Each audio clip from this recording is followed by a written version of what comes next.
Signori, buonasera. Benvenuti alla Casa Italiana Zerilli-Marimò della New York University. My name is Stefano Albertini. I'm the director. And this is one of the very special nights that we all look forward to for many reasons. The main reason is that the protagonist, producer, DP of the film are people that are probably familiar to all of you in the audience, and you normally see them behind the cameras because we also have the fortune to work with them as our video makers for the programs of the Casa. And we're very fortunate to be able to rely on them and the professionalism. And tonight is a very special evening also because Casa participated and contributed to the realization of the film. When Valerio and Isaak came and showed us the original project, it was very timely. It was right about the time in the aftermath of the killing of George Floyd and the Black Lives Matter movement. And they were trying to understand what was going on in this country. So this is a very American film, even if the two director-producer were raised and educated partially in Italy. It's a very American issue because it talks about American history, and it talks about the way in which Americans look at their history and the consequences that this look at history has in today's politics and society. I don't want to tell you more about the film because the film must be seen before and then talked about. But before the film, I would like to invite a very special guest that we have. He has already seen the film in several other occasions, and he has to run to another engagement. But we're very grateful that tonight is here with us Roberto Múkaro Borrero. His distinguished and diverse background in policy and program development and human rights advocacy. He's a consultant. He's also a musician and a published writer. Borrero is also the member of the Taíno tribal nation, an indigenous people whose traditional homelands extend to the Caribbean and southern tip of Florida in the US. And in 2012, he was traditionally sanctioned as a Kasike, chief of the Guainía Taíno tribe. We're very fortunate to have his voice to talk about this film here tonight. Please welcome very warmly Roberto Múkaro Borrero.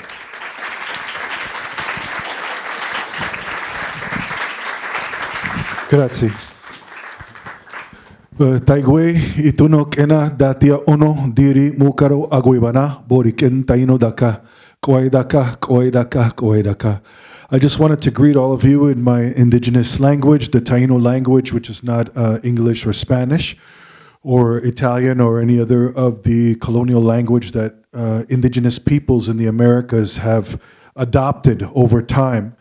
Because of the circumstances in history. As per the very wonderful introduction, my ancestors were the very first indigenous peoples of the Americas to be encountered in 1492 by Cristobal Colon or Christopher Columbus.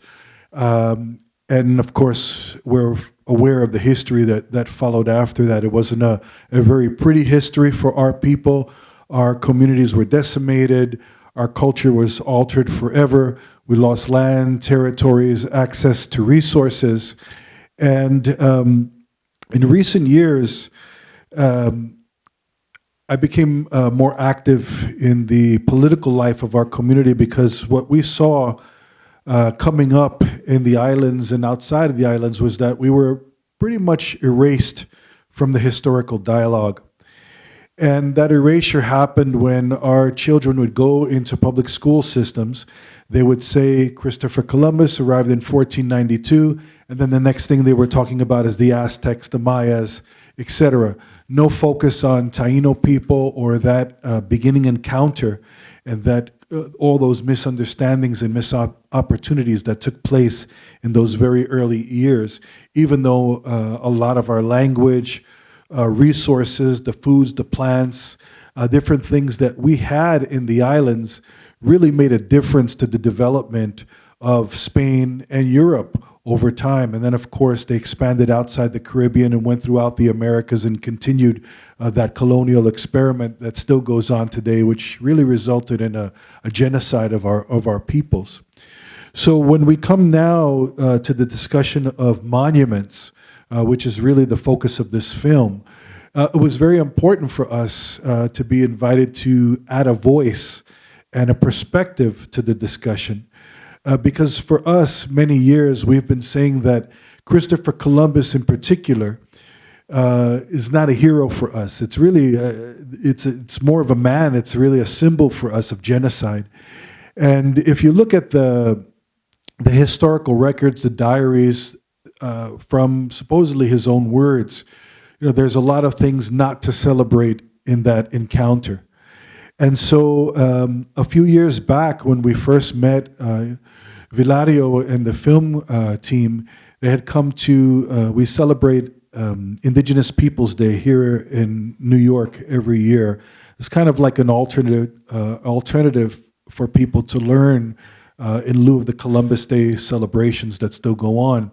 So we decided, instead of meeting with or doing something at the Columbus Day parades, we would just have an alternate event where Indigenous peoples can express what we would like to express on that day and our feelings about it.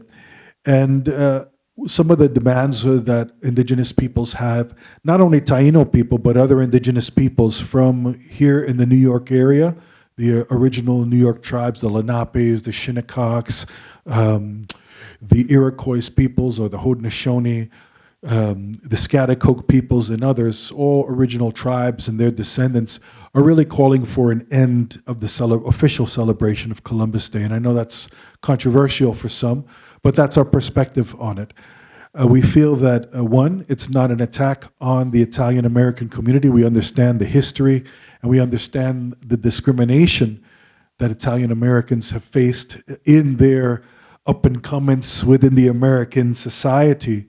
But we also feel that Italians have many other heroes that they could lift up and celebrate besides Christopher Columbus, who's very problematic for us, and still, because now it's really become these type of monuments, and it's not only Columbus, there's other colonial era heroes for some that are propped up all around the country, and you'll see some of the examples of that in the film. And the filmmakers did a really good job of presenting this dialogue, this discussion, and the controversy around it. But I have to tell you, it's a very real discussion.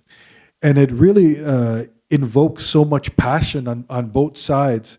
But we, as Indigenous peoples, seem to always be on the receiving end of the violence that comes with this passion.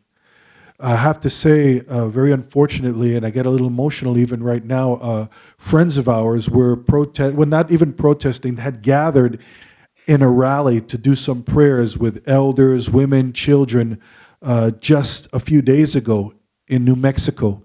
And there was a colonial statue that they had lobbied to have removed, a conquistador by the name of Oñate. And they had removed the statue, and now some of the that there's this rise in right-wing populism that's going on, and so some people are very anti-removal. They say it's erasing history, although other dictators and others, they don't have monuments to them. They are talked about in history, written about, discussed, but you don't have a monument to them. And so they were kind of trying to bring this statue back. And they had some people there with, the Make America Great hats again, and the red hats, and all kind of countering this prayer. And again, I said there's elders, women, children, saying that they don't want this statue there. There was a lot of, just like Columbus caused issue for us, that conquistador caused a lot of issues for the Pueblo and other indigenous peoples. And so a young man from the Red Hats, the Make America Greats, tried to rush into the altar that they had set up. The folks put a perimeter around. They gathered the children in the middle because, you don't know what's going to happen these days. And unfortunately, while they were trying to block this man from getting in, this young man, he pulled a gun and shot one of our comrades. I'm thankful to say that it was a little touch and go, but the young man will survive. His name is Jacob Johns. And, our people didn't have guns. They were there for a peaceful rally to make their voices known about this colonial statue and what it means to them as indigenous peoples. And again, the violence was inflicted on them. The police were not helpful. There was police there. They were right there. They didn't stop. And when they finally came over, and you could see this is all on video, it was more like they were feeling like it's our fault. And this is the thing that I always hear when confronted about this issue. Well, why are you bringing it up? It was 500 years ago that happened. Can't we all move on? It wasn't my parents that did this or my grandparents. Well, what I have to say to people is that everybody benefits from that moment in time today. That colonial experiments, people are still benefiting from it, and people are still having their rights violated as a result of that time, which is why we say that we're fine to have a dialogue. We're fine for an Italian-American Heritage Day, but not Columbus. That's what we're saying. And you might not agree with me, but that's okay. That's part of the dialogue. But I don't think it needs to devolve into violence over a statue. That's like almost religious cultism over that statue. So you have to really think, is it the statue, that you really want to save, or what are you trying to say to people with that kind of statue? And I know that there'll be more about the statue itself and who actually promoted that statue in the beginning that also will make you think about what side of history they're on. But I just wanted to come and say that, one, I really support the film. I think they did a great job presenting this. I urge all of you to keep an eye out, because they're talking about the statues again. This just came up in the city council. They brought another bill up about this. But I'll leave you with this one last thing. Well, we were talking to Mayor de Blasio when they had a focus on these statues and talking about removing some of them. We were speaking to de Blasio in good faith. And while they were talking to us, then Governor Cuomo was going behind the scenes to make that Columbus Circle statue a national historic landmark. So they were telling us one thing while we were meeting with them, but in the background, they were lobbying to get this thing in Columbus Circle here, National Historic Landmark. Never told us about it, never allowed for a public debate on it. And so you see the type of things that we're dealing with. So with that, I want to say thank you for the time. Unfortunately, I have to go to another engagement this evening, so I can't stay with you and be here for the question and answer. But we can always follow up if people are interested in contacting me afterwards. So thank you very much.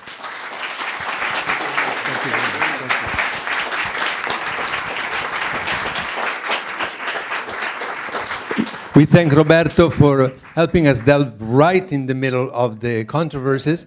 I just am asking you to watch this film with an open mind and an open heart. I've received some pretty tough email, I wouldn't say hate email, but close to it, of people that, of course, had not seen the film, and they were already criticizing us for producing it and showing it. So I'm asking all of you, especially if you're here tonight, watch the movie with an open mind and with an open heart. It's a movie that poses more questions than provide answers. As Roberto, in his conclusion, you understand exactly where he comes from, but he also asked questions. And I think this is the attitude we should have. And furthermore, at the end of the film, we're going to have the fortune of having with us two great colleagues, Joe Sciorra of the Calendar Institute and Ruth Ben-Ghiat of our own Department of Italian and History, that are going to help us get the conversation started. It's absolutely within their field of expertise. We have this great fortune not only of seeing the film here, New York premiere in Manhattan, and to have two great experts, and to have also a chance for all of you to say what you think and provide feedback. And before we start, please welcome Valerio Ciriaci and Isaak Liptzin.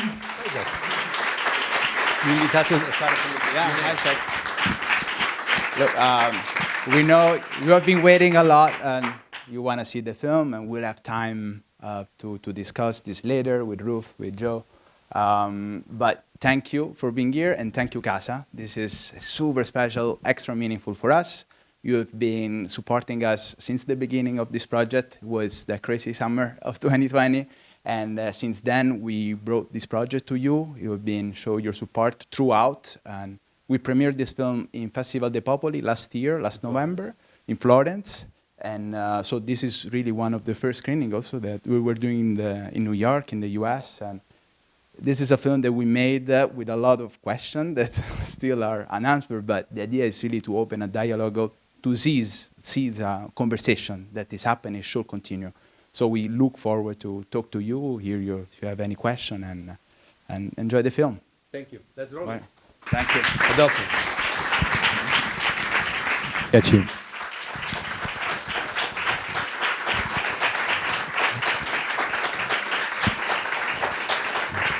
And the producer and cinematographer, Isaak Liptzin. Take a bow. Take a bow.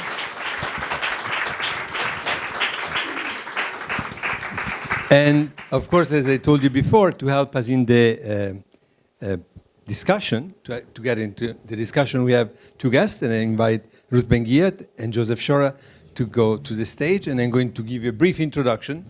And okay.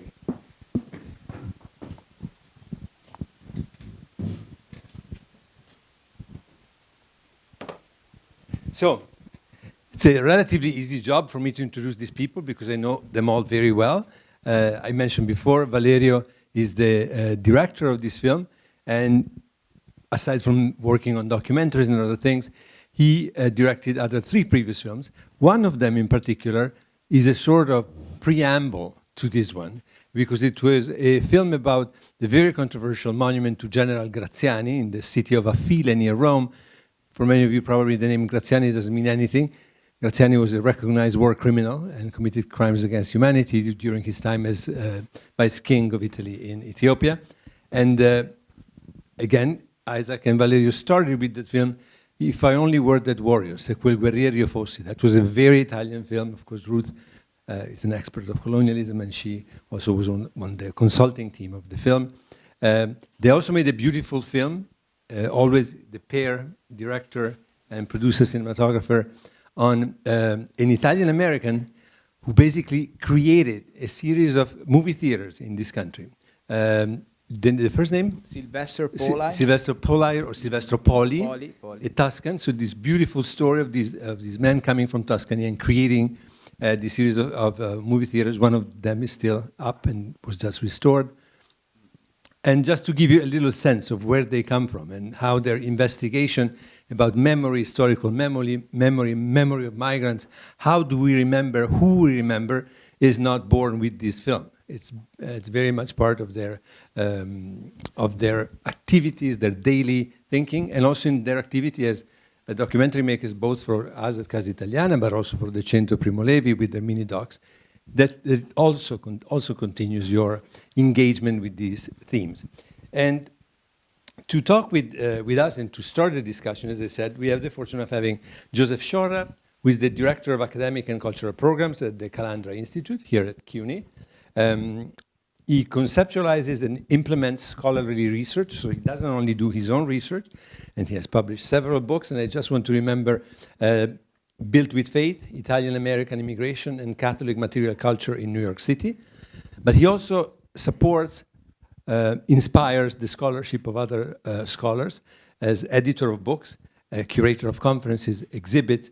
And I like also to remember Joe for his role as a public intellectual, for the role that he plays in the Italian-American community. And among 2 things, one is basically he's the reinventor of the Feast of the Madonna Nera, of the Black Madonna, that is now celebrated in this gay bar in the East Village that was the original site of the chapel of the Black Madonna. And Joe started that. It's sort of re-signifying that celebration in modern day New York. And I think one thing of which he can be very proud, talking about monuments, is that thanks to Joe and his efforts, Pete Panto, a longshoreman, a leader of unions who fought against the mafia and denounced the infiltrations of organized crime on the waterfront, finally, Pete Panto has a tombstone that marks his grave in the cemetery. And he deserves that. There is a recent article, I believe just a few weeks ago in the New York Times, that talks about that. So monuments that go down and monuments that come up, and the one at Pete Panto, I think it's a great milestone, stone, literally. And with us we have also Ruth Ben-Ghiat, professor of history and Italian studies here at New York University. She writes about fascism, authoritarianism, propaganda, and democracy protection. Her latest book is Strongman, Mussolini to the Present. And her previous books, I just want to remember, she wrote about culture in fascist Italy. She wrote about the cinema of Italian colonialism during fascism. So that's her area of expertise. But you might recognize her face, not only from here, but she's also a very frequent contributor to MSNBC, an opinion columnist, and she appears on many other news outlets. And she's a consultant also for television and film productions, including the recent Guillermo del Toro's Academy Award-winning 2022 movie Pinocchio, which is set in fascist Italy. So we have a great panel, and we're going to start, I would say, with Ruth and then Joe. Thank you. Boy, seeing it again, what a visually stunning film, truly. Incredible filmmaking. You know, one of the last things that Donald Trump did before he left office was an executive order in December 2020 entitled, quote, Promoting Beautiful Federal Civic Architecture. And it mandated that there only be the classical style allowed. It said that modernist architecture was ugly and other things. But it going forth, had he had his coup, you know, had been able to stay in office, it would have mandated only the classical style. Now, of course, that didn't stop him from inciting his mob to storm the very beautiful federal civic architecture of the Capitol and trash the premises, right? Causing about $1.5 million in damages, which we don't hear about. So I love this movie that it asks us to think about what monuments are. They are crystallizations of history. They're anchors of public space. They're also kind of urban churches where people go to venerate all kinds of idols, religious idols, political, military. And of course, those idols can rise and fall, especially the non-religious ones, but the monuments remain. And we can track, you know, regime changes and course of history by what happens to monuments where, you know, they are destroyed or removed. The Hungarians chose to take many of their communist sculptures and just put them into a special dedicated park after the fall of communism. And of course, we all have seen, you know, scenes of the removal of statues of Gaddafi in 2011. And so this is the way that the changes in history are most, like, literally concrete. And then there's cases where monuments remain, like the monuments of fascist Italy. And there's not much desire to touch them or contextualize them in that case. So we are seeing contemporary American politics through this lens, and it's really, you know, such a wonderful evocation of painful at times of who gets to be celebrated and remembered, and who is silenced and is just supposed to be living and dying anonymously, as their burial sites even disrespected, as the case with Native Americans and African Americans. And, you know, there were many intense scenes in the film. And one thing that stood out to me is when we watched the heated exchanges between the Trump followers and the multiracial crowd of protesters, those exchanges are possible in a democracy, in public space. But in that case, the police were neutral.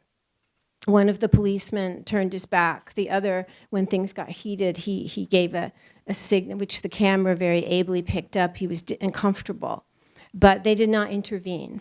So versus the case of the land back protests, where these, you know, militarized, they look like, you know, occupying troops, which they are, you know, are not allowing, the land itself is the monument, full of sacred traditions. So my question to the filmmakers is, you know, how did making this film change the way you see monuments, and what is a monument? And it was really lovely that toward the end, you have that urban, that space for monument prototypes. That was very interesting because monuments are a genre that needs to change and have experimentation. So it was really nice that you stimulated our thinking in that way. I can say that we have a little obsession about monuments. We have been, since the first film that Stefano referred to, If I Were the Warrior, that deal with the monument to Graziani. So when May 2020 happened, George Floyd, Black Lives Matter protests started to target monuments, we felt that we needed to document this incredible moment. We were actually working on a film on Columbus, and Joseph knows this very well because we interviewed him for that film that we never finished because it became eventually this one. We expanded. Of course, we felt this need really to tell a bigger story because it wasn't just about Columbus yes, Columbus no. What we were seeing was really a fight for ultimate sense of United States, the history. I will look at history. And it was important that it's something that we figured throughout the filmmaking is that it wasn't just about removing monument or toppling them down. It was also about discovering new monuments and new memorials that have been forgotten. So we decided, I guess, after a few months of filming that we needed to tell the story as well. And then that's why we included the African burial ground in Richmond. There is the other cemetery for the 300 Lakota killed in Wounded Knee. And so what you saw was really, in a way, what we experienced. We edited with Andrea Fumagalli, that is here. Andrea, stand up. Thank you.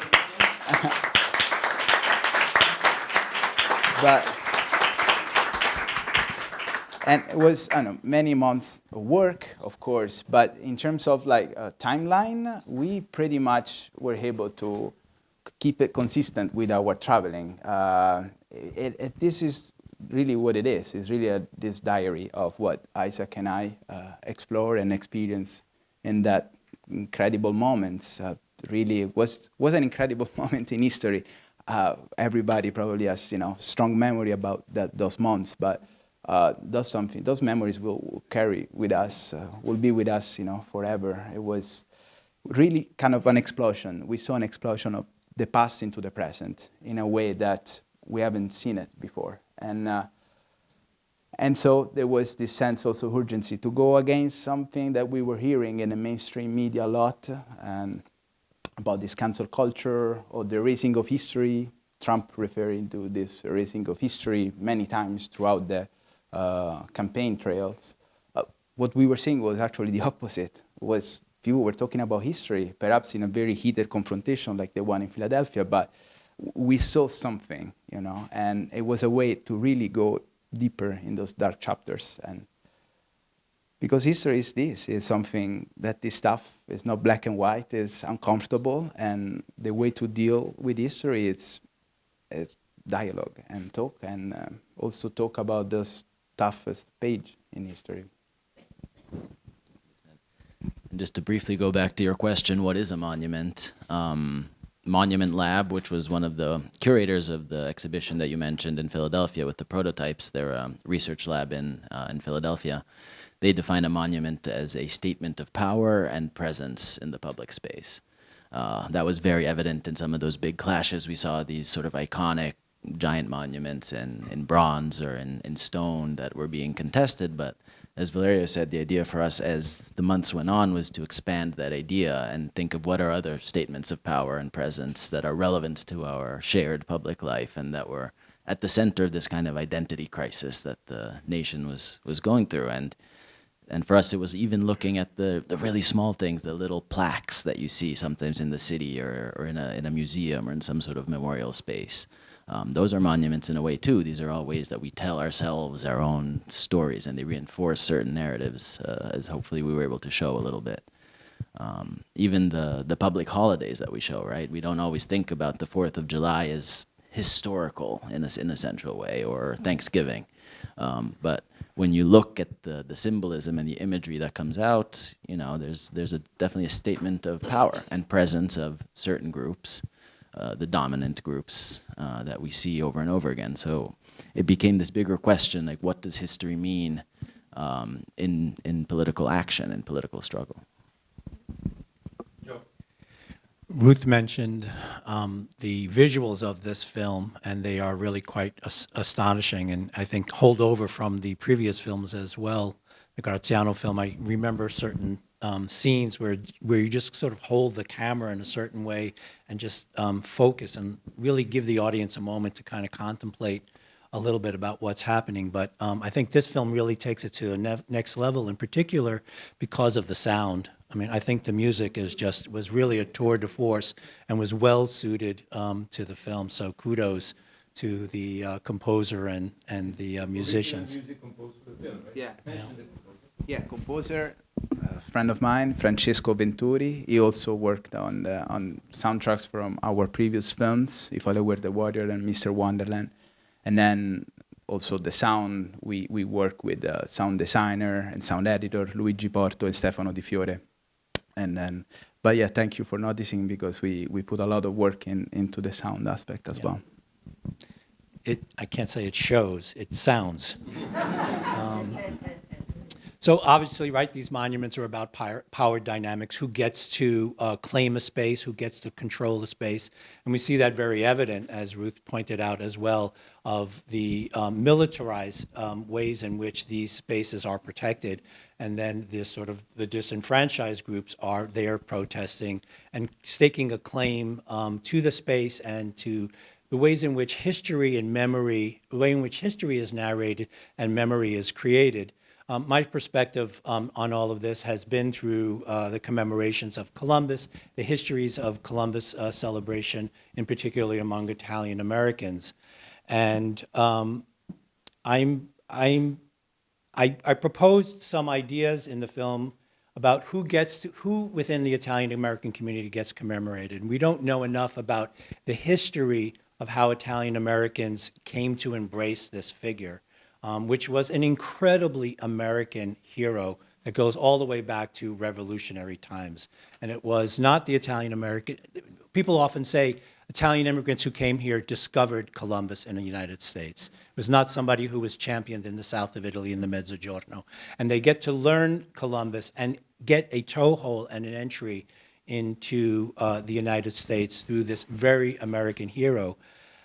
I've been really intrigued about the ways in which Italian-American groups have created a narrative about their role in United States and Columbus. As I said in the film, this idea that the immigrants pitched in the pennies to create these statues, when in fact that was not the case for the vast majority of the Columbus statues, not only in New York City, but across the country.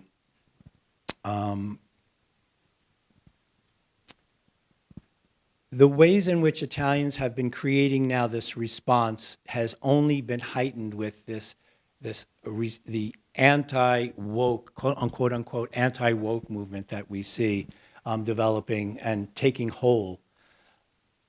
About 2 weeks ago, I believe it was, the Prime Minister of Italy was here in the United States, in New York in particular, for the assembly at the United Nations, and she made a point to have a wreath-laying ceremony at Columbus statue. As far as I can tell, I've only seen the New York Post that covered it. There was no statement made at the ceremony, and there was no statement made from any Italian entity, Italian government entity, other than the simple one that the Columbus represents the ways in which Italians got entry into the United States and became part of the American story. I've been intrigued by the ways in which, I came back from Italy in the summer, and I was intrigued by the ways in which Italians were responding to this whole history, this most recent history. And you know, people on the left, people progressive, rappers, musicians of various sorts, political activists. And when I questioned them, I made my way to the Foro Italico to see the obelisk to Mussolini. I was surprised about how far it was from the center of things. And it was a real hike to get there. And when I brought it up with my friends and colleagues there, they were just like, well, you know, Italy has a lot of history, and if you start taking down that statue, then you're going to have to take down this statue and that post office and that railroad station. And they were incredibly perplexed by this recent history in the United States.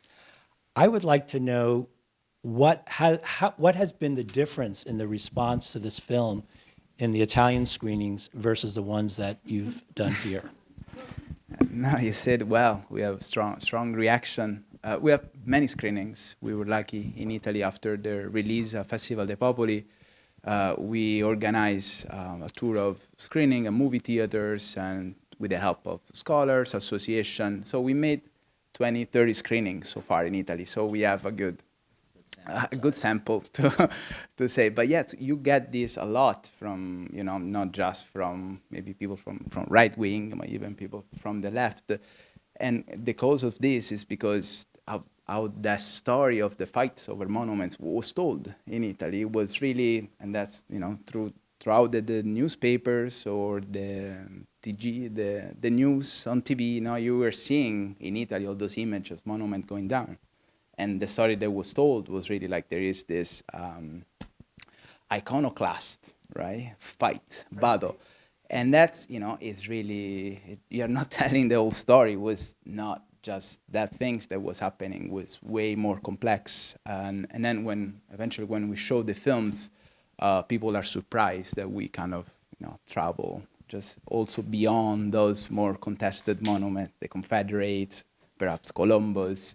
It's such a more complex, more difficult story to tell. And so strong reaction, I will say, and a lot of time, you know, the conversation happens to touch on the monuments in Italy, and we have plenty of fascists, and Ruth knows this more than everyone. Yeah. The article was in the New Yorker. So in 2017, I did an article for the New Yorker, and if you write for the press, you know that you don't choose the title; the editor or whoever chooses the title. So it was about why, in the case of it was to educate people who always know more about Nazi Germany, and everyone knows that, you know, Nazi Germany, there was denazification, and a lot of symbols of National Socialism were removed. Italy, that didn't happen. So as a historian, I was like, okay, well, let's explain why this didn't happen, which is, you know, decisions by the Allies as well as Italian attitudes. And so the New Yorker editor gave the title, "Why Are So Many Fascist Monuments Still Standing in Italy?" And I wrote this. I was actually so happy because it was my first New Yorker piece. I was not thinking about Italians in Italy. It created a storm of a controversy. There were polls in the newspapers. I got death threats. Like my office at the Casa, the phone was full of death threats. Thousands and thousands of messages. My social media account, just like my Facebook, just froze. And then it was like a psicosi di masse. It was a mass psychosis, and people were making me videos because I was the ignorant American who, if I really had known, if it ever come to Italy and I knew these monuments, I wouldn't have said this. And in fact, I wasn't trying to, I did not argue that they should be, you know, torn down. But this was how it was received, that the American was coming in and saying that the bulldozer should come and just take them all away. So, and this is very interesting. It was before, you know, it was 2017. So it was like a prehistory of also things that happened on the right, but also the reaction that you're getting. So it's super interesting to hear that this is what you encountered. A lot. And then, you know, because we take those monuments for granted and they're unquestionable. That's what they really are. You know, they compare those to the Colosseum, no? And then, of course, we also get, you know, why should we take down the Colosseum? But we get this a lot. But the things that is missing is that those monuments, the Colosseum, there is no connection to the present. I mean, there is nothing that we can problematize because sometimes it's important to problematize. Yeah. For the Colosseum, for example, it's the supreme example of resignified monument. You know, it was a monument to imperial Rome, where they held games and circus, and the popes decided to adopt it and resignify it as a sort of a outdoor temple dedicated to the martyrs, to the Christians that were martyred there, by putting a cross in it. So they did that. They didn't knock it down. They resignified. If there was an example of resignification, is the Colosseum. So much so that on Good Friday, the most sacred day of the year for Catholics, the Pope himself goes to the Colosseum and leads the procession throughout the Colosseum with the Via Crucis. Yeah. So they took the monument, they gave a completely opposite meaning compared to the one for which it was built. Yeah. And it stands there. But it was resignified, and that's one of the proposals that we hear today about those monuments.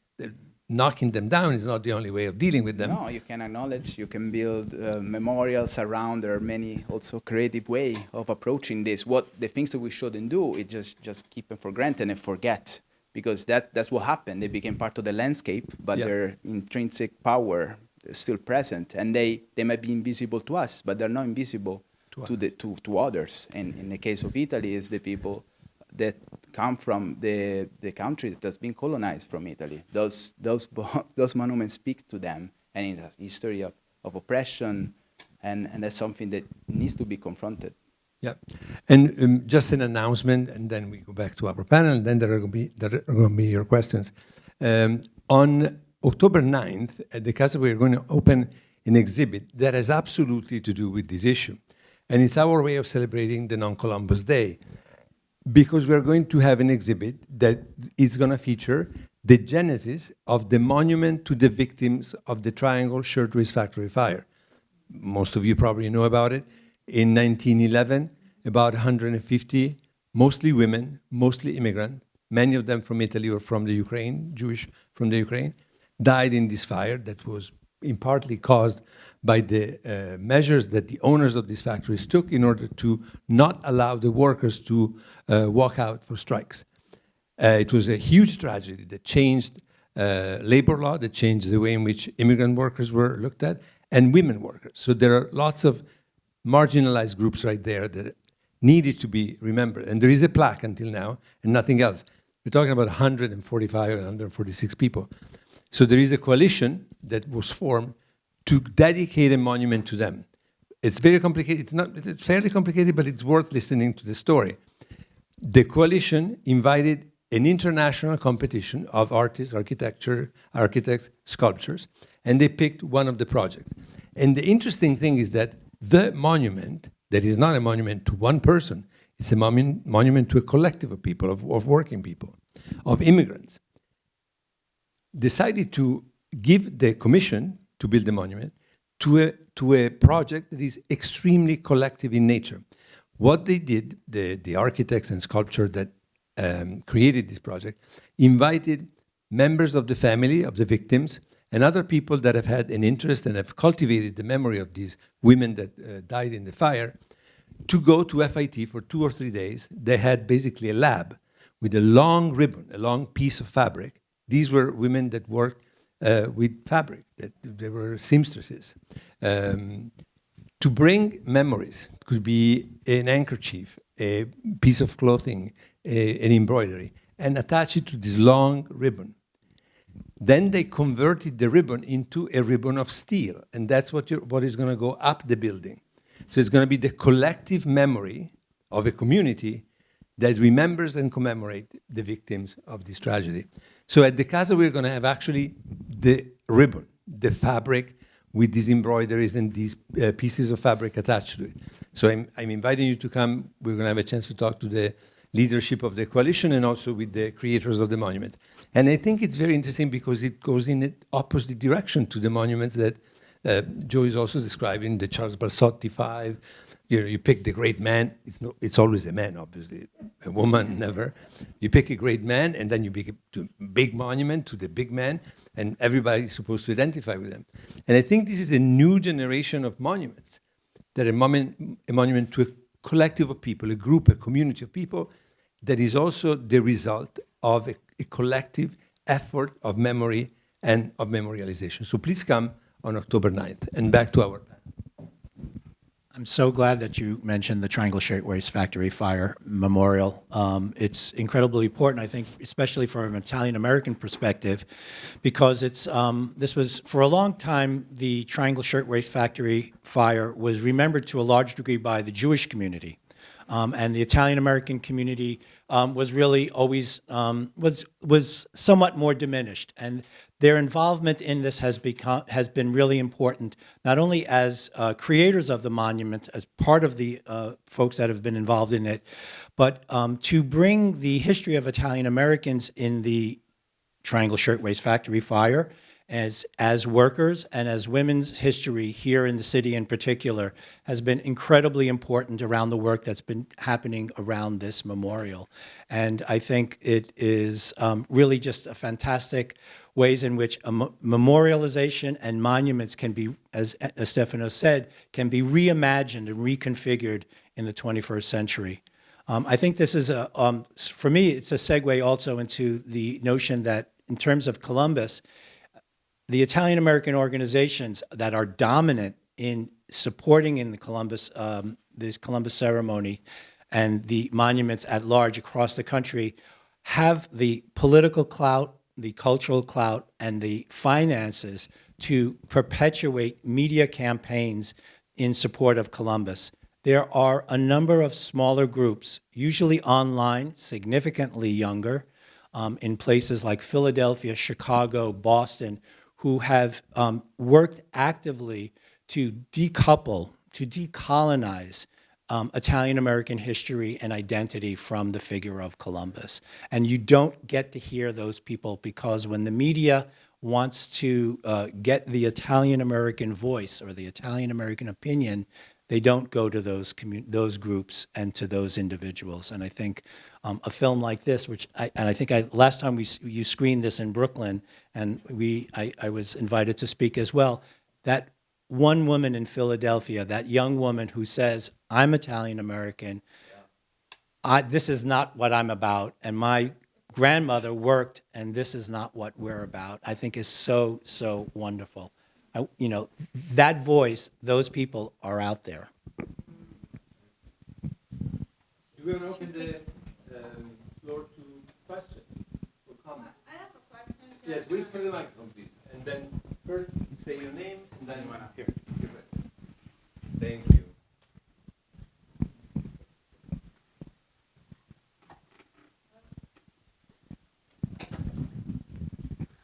First, thank you so much for your work and the movie. And I have a question just about the last topic you touched. So, for example, I don't know the percentage of women working in the garment district during that time. I don't know if it was the majority. Yeah, so in fact, there is a monument there, and it's like a tailor, it's a man, it's a Jew man, and I always question that monument. I don't know who made it, actually, would be interesting, who financed the monument. And I'm not in favor of disruption and the destruction, the turn down of the monuments. I just thought about something in museum. For example, all the discussion about the male gaze and the representation of women in museum. We are not denying all the paintings we have in museum. They're still there, and they're like witness of history. So I encourage a different creative way of rethinking history. We have example about that, even in Germany, even in Berlin, and so that's my opinion about it. Thank you. Thank you. I guess I would say one big thing that we learned, to respond a little bit to what you brought up, was that the different things that you can do to a certain monument that is seen as problematic are very contextual. So it very much depends on the specificities. And I think, at least for us, there's any single answer, like no, you can't vandalize or you can't deface a monument, as opposed to, yes, every problematic monument needs to be disappeared immediately so that nobody talks about it. Both of those can be pretty problematic. You know, on one hand, for example, the Robert E. Lee monument in Richmond that you saw, that was the big one with the pedestal completely covered in graffiti.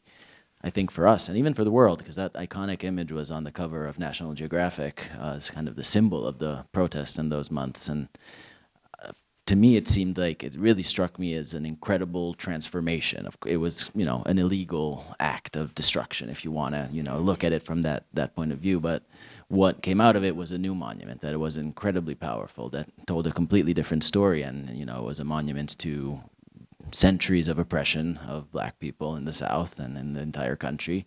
And it was also a monument to what happened that summer, to the protests themselves. The fact that anybody could come and put a sign or a message about whatever they wanted to sort of leave on this stone and transform it from something that was so oppressive and also cold and inaccessible, because before that was just this empty place. It's a wealthy white neighborhood. I mean, people would drive by, everything is perfectly clean, and there's this big meadow, but nobody was there. After this transformation, that became also a place for regular day-to-day activities for people. There were barbecues, there were kids playing, and in some ways the whole place had come to life. So to me, that was really the transformation of a monument through illegal actions, through destruction, but into something much more relevant and powerful. Yeah, and now we were in Richmond last week. We screened the film at the Richmond Film Festival, and we went down to that circle, and there's nothing there now. To me, that's the other missed opportunity. Sometimes even when you are nominally satisfying the demands of the protesters, which is make this monument go away, in that case, there was a missed opportunity, I think, in many ways, because leaving it there as it was, even encouraging people, say, to continue writing on it in years to come would have been such an incredible testament. And even just leaving the space open for people to do stuff. It's this giant meadow. Now they've planted this kind of garden, and it's inaccessible to people. In fact, you get a ticket if you walk onto that space, and there's also no sign of what happened, no sign of the monument. It got just vanished in the night. Same destiny with in Minneapolis. Same destiny at the feast that you see in the film. We film a little rally of an activist on the megaphone, and you see this feast made of iron. That's also gone.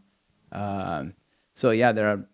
We should wonder what are the monuments to that, to the protest, to the movement, and there are very few left.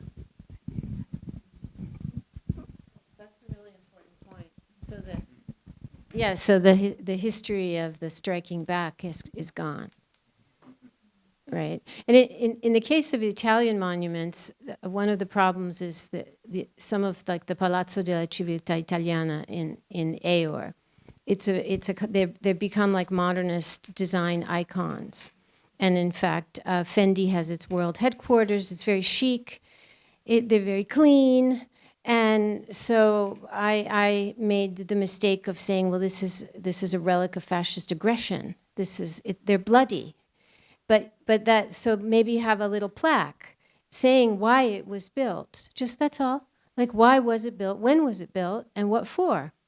But then you're ruining, this goes back to the sacred nature of you're ruining the aesthetic contemplation.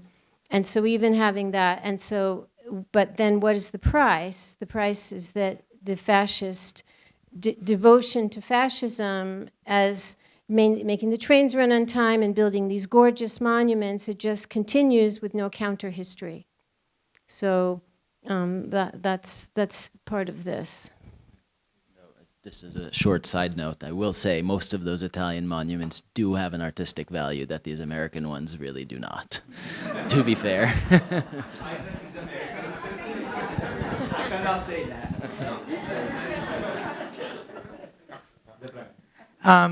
My name is Gianfranco Onorelli. First of all, I want to congratulate you both for a really beautiful film. It's visually beautiful, and it poses all the right questions. And I like the fact that these are questions that are not resolved, but it really still is himself a great documentary. Means a lot.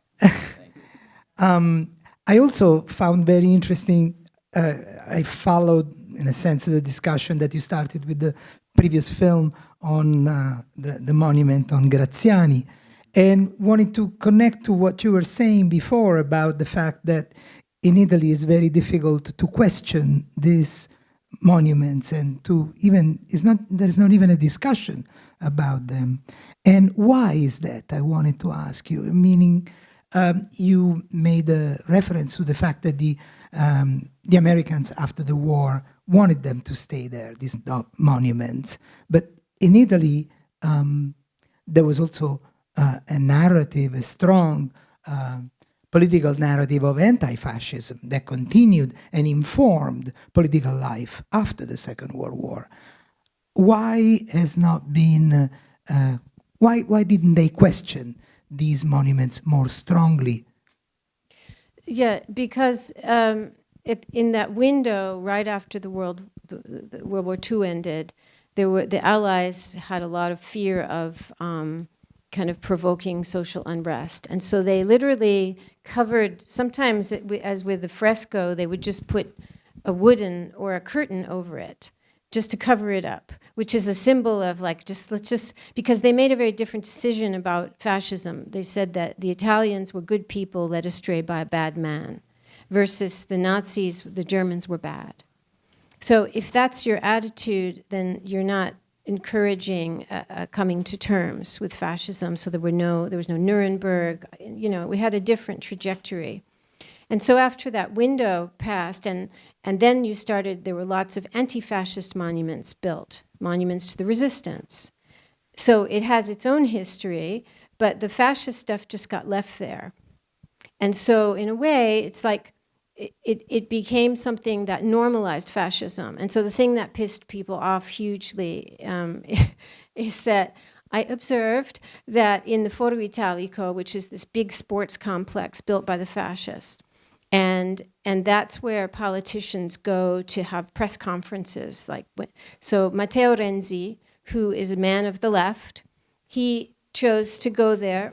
Yeah, well, at the time, the center left. He's not on the right. Let's put it this way. He chose. So when he was trying to have the bid for Rome, the Olympics in 2014, so he went there. He sat under a giant fresco called The Apotheosis of Fascism, with a giant Mussolini being like, and all the black shirts. So I observed that Angela Merkel was not going to sit under a portrait of Hitler. Non si fa. Right? And so this made people insane. They didn't. I said so many things in that piece that you're not supposed to say. So that's what happened. But it's still there, and now they've restored the frescoes. So there's a loving devotion, and now we have Meloni and un disastro. So we can't expect any change in attitude soon. If I may, to go back to your question, Gianfranco, I thought about that a lot. And the fact that, as Joe was saying, even people from the left and more progressive in Italy have this attitude, I monumenti non si toccano. And somehow I feel the same. I would never topple a monument. And my idea is that could it possibly be connected not to immediate facts in history so close to us, but more generally to the Catholic culture for which monuments are sacred. The statue of a saint is in and of itself a sacred object that cannot be disposed of. I mean, my grandmother wouldn't throw away the holy cards, or only after she performed a certain ritual that she only knew, that included kissing and signing and then burning and then never throw them in the trash. So it can have to do also with that. The fact that they are there, and if you're not devoted to the saint, you go to another saint. We have plenty.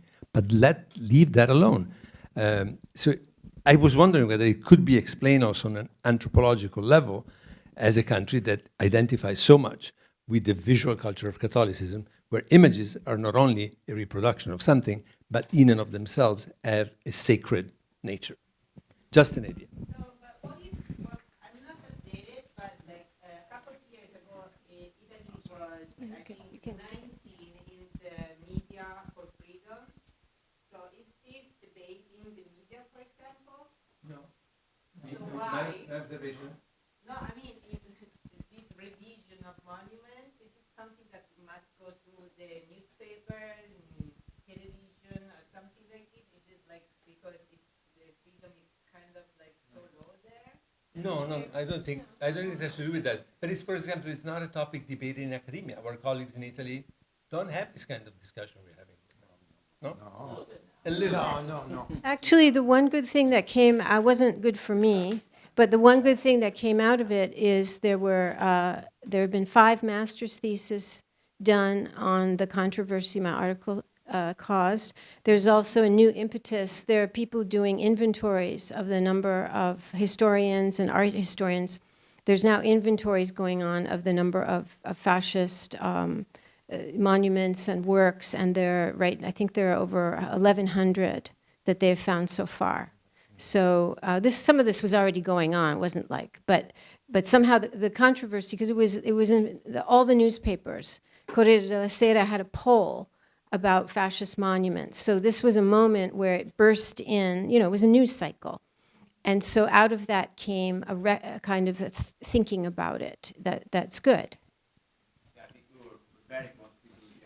I had a very short question. Considering your journey, let's say the previous work, and this very beautiful movie, for which I really thank you very much, are you planning to do a new film, and what kind of movie would be?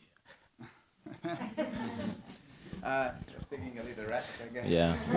At the moment, we're pretty busy showing this one and having these types of conversations, which also takes a lot of time and energy to do. So we have some new projects that are cooking, but nothing I can mention right away that is directly connected to this, to answer your question.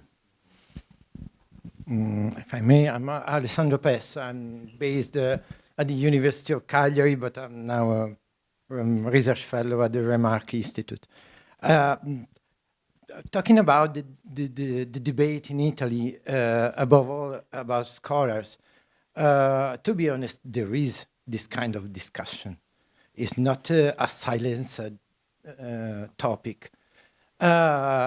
It's true that it's very difficult to open the debate to the public debate, and not just a specific debate about scholars. Talking about the movements, it's also true, in my opinion, that in Italy there is something of this kind. Thinking about the Gruppo TZ in Rome, which organized a decolonized tour of the capital of Italy, and which is composed by Italians from African origins, above all. But my question was about the shooting. How did you meet the members of the movements, and how did you relate to them? Thank you. Cheers.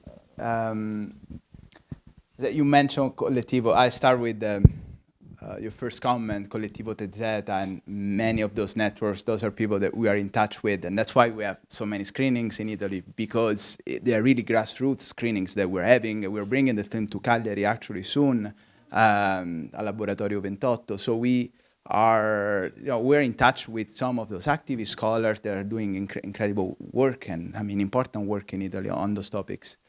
So those the activists and protagonists of this film, we met them, most of them throughout the filming of this project. Besides a few of them, Joseph, that we know since years, some of them, we met them at the protest, directly, like going out in the streets. Isaak and I, we live in New York City, so we will go in New York, out in the streets, we'll film there, and we did the same at Mount Rushmore, on Richmond. So I guess after the first, perhaps, travel there, the first filming, we will get contact, and so, but just by being there, and those are people that we kept in touch with. when we thought of this film in the beginning, we didn't want to even include the interview, actually. But we have to kind of change our mind a little bit, because what we felt was missing was really the voice of this movement. It was just enough, actually. If anything, we were making this aesthetic kind of portrait of the struggles, but we were missing that part. And then that's why we kind of understood that in time. and the film, we made a second trip to all of those locations as well. And sometimes we just met people really randomly, just by chance. It happened with a few of them, and just happened to be at the right place at the right time. But that's also documentary filmmaking. There was a question in the back, Helga. Hi, I feel hesitant to even mention this because it's a thing. It then feels like it's my thing. Hold on 1 second for the mic, please. Just 1 second. One of the things I think is super important about this film is that it cannot be divorced from the issue of race. And I think this is a mistake that people make all the time. It's very easy to think about the Italians who threw their pennies to make this monument to Columbus, but really what they are throwing their money to is an idea of being American, an idea of being white. And so for me, it is also important to see your interactions with people whom I presume it would have been very difficult for you to have an inroads to had you been to African American people, if you had been anything other than, and why don't I just call it white presenting. So I'm curious to know what that was like for you, to whether or not that was a consideration, and how do you deal with the fact that many of your audiences will see this film and they will tell you it is beautiful, which it is, they will tell you it's important, which it is, but you cannot divorce the idea of monuments, particularly in this country, from a conversation about race. I think there's a question in there, but I'm not sure. It's a tough one. Tough one. I think working this film, now we understood how partial and limited also is our understanding of things that were happening, and I think also that the decision also to make this film not about a single monument, but perhaps taking a step back, looking at what's going on in the country, getting this wider scope. I think it helped us to understanding, accepting that perhaps there are other other filmmakers from those communities where those monuments are that are in better place to make those films about the Confederate monuments there, or about of course Mount Rushmore, and there are many films that we can start mentioning here, but that came out, beautiful films in the last 2 years about those topics, about those struggles. So yeah, we can, as you say, and I agree, you can distinctly our identity from the film. So it would be, this is really what it is. It's really the diary of what we saw and in our limited capacity. Just to add to that, I think it's very true what you said. Like, we were able to enter certain spaces and interact with impunity, I would like to say, almost because of our whiteness and our Italianness in this case. I mean, in that really tense moment you saw in Philadelphia, where there were these Italian American people defending the Columbus statue and fighting against these somebody said, like mixed race kind of protesters. At first, the Columbus defenders were very aggressive towards us and didn't want us to film, and came up right into our faces, like, "What are you doing? You can't film us. Get out of here." And then Valerio says, "Oh, I'm Italian." And it was like they switched over immediately, and it was just like, "Oh, you must be with us then." And then that's kind of the advantage of our privilege that hopefully we made good use of. I hope we tried to, at least, to kind of, well, you don't know what we're doing, but if you trust us, and it was the same situation in Syracuse. and in a few other occasions that was possible. And on the flip side with the audiences, and I'll close very quickly, it's, you know, today is a mostly white audience for sure, but we are trying to also bring it into very different types of communities to see what the reaction is going to be. Next week we're in Philadelphia, we're showing it at the African American Museum in collaboration with Indigenous Peoples Day, Philly. So I think it'll be interesting, and we're kind of just getting started with some of those, and I think it'll be interesting to see what the different types of reactions are when you know, the viewers have a more direct stake in the topics that are being faced. I was just going to ask if the people that were in the film have seen the film. I think most of them have. Joe has seen it too many times. Most of them have. But like those protesters in front of the Columbus.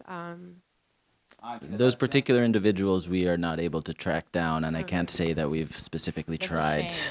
So were all the people in the film, like, do they have to agree to be part of the film? Like, how does that work? Generally, the law says in the United States, if you're in a public place, you can film anything that happens, and I think it's not like black and white. There's some subtleties, like someone could bring a lawsuit and it would need to be negotiated. But in a situation like that, you can show whatever happens. If you're in a public place and they're just yelling in a protest context, that's certainly protected for us to use without a release. Generally, a release is needed for like a large speaking type of interview situation or anything that's in a private place. So we didn't worry too much about having to then track those particular people down. But we kept in touch with some, like I said before, we kept in touch with some of those activists, like Roberto Borrero that you met in the beginning, and also was leading many of those protests these days. And then, of course, in Richmond as well. Anna Edwards that's also the public historian in Richmond. She was with us when we showed the film. So they are, you know, also important figures in our life as well now. My understanding, when you screen the film in various places, you're inviting most of the participants in the film to be part of that conversation. When they can. Yeah. We have time for Alessandro Casini to stand right to the past hour. No, Alessandro, and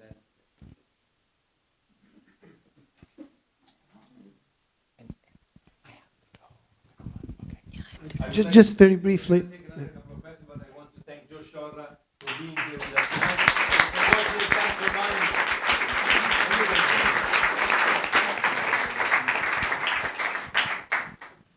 Very briefly, again, I want to thank you for a really beautiful film. I think all of us have lived through these 2 years and had seen some of these images, but the film really brings us very close to it, and it's a touching and beautiful thing.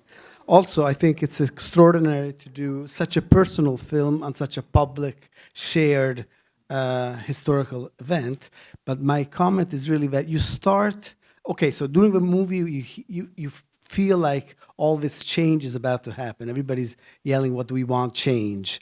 But the film, ironically and very intelligently, begins with President Trump 4th of July speech, and you end with Biden giving his speech for 4th of July, and it really seems like the same. Very, very similar. And so the question is, I'm sure that doing this film transformed you and changed you profoundly, but what do you think, could you address a little bit what do you think has changed after all this movement?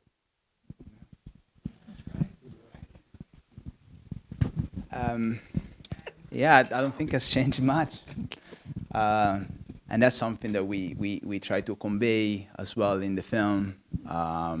We go back to some of those places. We saw sometime an empty pedestal, right? But then, of course, most of the rhetoric, stayed the same. And that's why we wanted to end it with Thanksgiving, which is also the last scene that we filmed. But at that point, I think we understood that was a good ending, because besides the fact that we go back to the origin myth, the Plymouth Rock, but I think you'll see with that parade, actually the two parades, it's a good metaphor of what America is right now. First you see the Native American parade, the Day of Mourning, which is a gathering for many of those leftist movement as well, and this goes in one direction and then completely disappear to, and then this other parade, takes the stage, and is this triumphalistic parade where you see the history of the U.S. Exposed, from the beginning, from the Pilgrim. Then you'll see the Civil War soldiers. Then the World War II, and even the Apollo 11. And I think that's kind of where what this is. The conversation is there. Then we need much more work, deep work to do. Yeah, it's true that for the work of changing monuments, it's almost nothing happens. However, Black Lives Matter was the largest protest movement in American history. 20 million people participated in it. It was directly responsible for getting rid of Mr. Fascist and putting in Biden, and this saved temporarily our democracy. So actually, I think one of the biggest things today, as somebody who studies democracy, it's really important to all the scenes of those protests, all the close-ups of the faces, because people have had, from Fox News and everywhere else, the narrative about Black Lives Matter has been reduced to black crime, black looting, criminals. And this shows it in a very different light, and that alone is super important. So it's very hard it's like literally moving mountains to change these, to dislodge the Plymouth Rock. However, there's been change, and those protests were part of it. Last question. Yeah, I'm Dr. Danieli. I direct the International Center for Multi-Generational Legacies of Trauma. So this film belongs to us immediately, naturally. I also belong, which will help you show the film, to the National Network on Reparations. So, but that's which we are very active members of. But I have three thoughts in terms of the movement that you represent. One is from the field of what we call reparative justice, right? And the movement toward reparations today, all over the world actually, but primarily here, most loudly here. And that is in being a reparative justice, I suppose people call it expert, we talk about identity healing and identity repair. And in many ways, monuments represent identity, not just power or not, that's a separate issue. But identity, you mentioned it before, right? Something to look up to. In who you are. So monuments tell us who we are. So for example, in some countries, like in Bosnia, you'll be surprised, some of the monuments are monuments of poets or philosophers, okay? In this country, they are of, you showed them, right? So that tells you not only the individual's identity or group identity, but national identity, right? What does the nation say is, it's me, right? And Trump tells you all about it in your film. But another strand that is very interesting is a part of reparative justice is the rise of the victims movement, okay? And what you call the change in who the monuments are by is not only the kind of monuments, but that you were talking about perpetrators' monuments. The one you're talking about, and I can't wait for it, is victims' monument, okay? It's like, who is the hero of the story? You're saying it's the victim. It's actually the work that is being done by women. you're actually invoking a great many thoughts, and you belong to very important current movements. So you should know that. And the music, well, no. And the music is gorgeous, I must say. It totally took me. And before I leave the final... We can talk a lot more about that. Thank you. Thank you very much. And before I leave the final word to our filmmakers, I just want to remind you of another series of events that Casa is working on. And this time it's going to be a series of videos that we are producing. So they're not going to be screened here. They're going to be on the internet. And it's a series that we call Nuova York. That is the whole name that Italian immigrants used to refer to the city. Hidden in plain sight. And it's a journey of discovery of the signs and the seeds of the Italian presence in New York. And some of them are the obvious ones, the Columbus and the other four monuments, Dante, Verdi, and so on. But there are also churches, shops, architectural details, and other material signs of this Italian presence throughout the decades. And the questions are going to be the ones that Ruth mentioned. Who put that there? When? Why did they do that? What does it mean to people today, if anything? So again, as very much in the form that Valerio and Isaak used for their film, also this series, they're going to be 3-4 minutes each. It's going to be a journey of discovery that is going to open up more questions, and it's going to give you a few answers. Valerio. Yeah, what you were mentioning, victims' monuments, I think the one that struck us the most and that we showed in the film were the crosses in the desert dedicated to migrants who died, trying to get into the United States. And there's an interesting thought about how the Italian-American establishment views immigration issues today like that as compared to the experience of their ancestors. But I think the other thing that I think we kind of discovered was the way in which even in the contesting of these monuments, you get the stories of the victims, but they can also become the stories of resistors more than victims, and the political importance of that, right? Yeah, we cover with the slave rebellion, no, by Gabriel, even what Joseph mentioned, the many union leaders, activists that fought for the rights of Italian, the working class here, and those are the story that has been buried, this legacy that we don't talk about it because Columbus took over. But you mentioned reparation, so there are many practical things that we can do because we forget about this, but those movements were about the past as much as they were about the present. They were very pragmatic requests to change the systematic racism, the police brutality, but in the case of indigenous struggles, we have to talk about the issue of land back. And that's what is really important for them when we interviewed them. It's true where the monuments are important in a way that are also a window, an opportunity to discuss what really is important here is that the issues of the land. And this is the struggle, the ongoing struggle for indigenous communities. This is the fight to get those land back. I guess we want to thank you. Yes, sir.